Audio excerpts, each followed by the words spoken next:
Last question. You've said during this interview that Tupac is your favorite rapper of all time, period.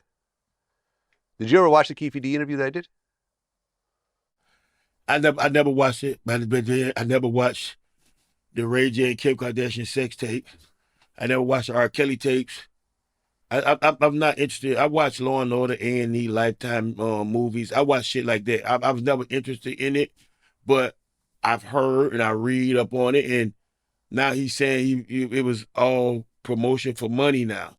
Now they done grabbed them. Now they done grabbed them and charged them with some shit. Almost 30 years later, now he's claiming, oh, it was just entertainment purposes. Correct. Okay, well, sit your ass down a few more years and think about the dumb shit you did.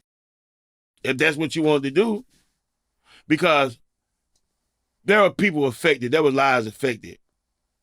Mothers, children, brothers, sisters, grandmas, granddaddies, fans. A lot of people was affected about the shit that you're claiming that you want glory for. So now where? Just play it out. You gonna file a motion for that? Say that shit on get on the stand and say that dumb ass shit. Well, yeah, when I did the interview, I mean, because he's the last living person in that car. Right. That did the shooting. When I did the interview, he had already written a book. Yeah. My interview was based on his book. And your interview ain't nothing compared to what the shit he said in the book. I mean, it's pretty close, you know. But he said worse shit. There's a lot of incriminating. When you're calling names. Yeah. When you're calling names, that ain't dry snitching, that's snitching. So what, he snitched on himself? Pretty much. Don't forget, I need that $1 million for Tekashi. I need that $1 million for Tekashi. I need all hundreds. All hundreds? All hundreds. Okay. I'll talk to Wack about it. Yeah, talk to him. Well, that's what it is, man. Trick Daddy, we go back before Vlad TV, when I was doing DVDs. When I was running around with the camera, holding it myself. But that's what made you who you is. Yeah. That what made you who you were. You're very well spoken. A lot of people say you're controversial, but if you're scared, stay your ass on the porch, because you only ask questions that you got proof. You never ask me a question about what nobody else said. You always ask me about something that I said. Exactly. And if I said it, I said it. Right. Exactly. You know what I mean? And like I said in the beginning, man, when I was just a broke DJ, when you didn't even know who I was, and I was, you know, showing up to your promo runs, and it was like, hey, man, can we do an interview in the van afterwards? I got you.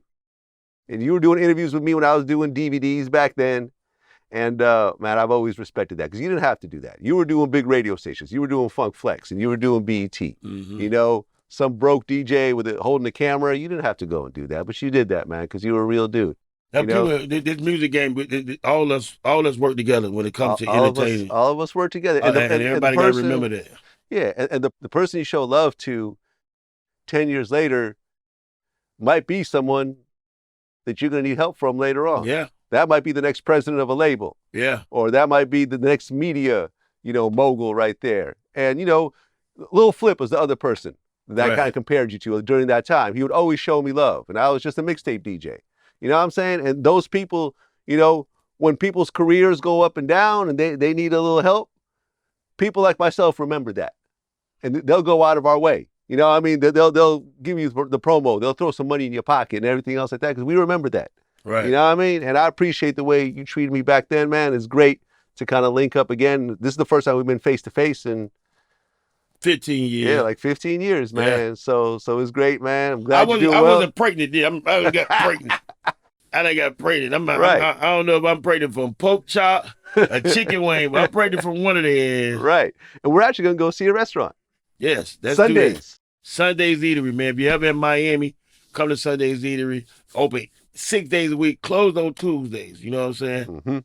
And we the home of the original fried ribs. And everybody's fried ribs. Often imitated, but never duplicated. They can't do it like me. I got to try these. Fried ribs. Fried ribs. We're going to go have some fried ribs right now. That part. That's what it is. Trick Daddy. Peace.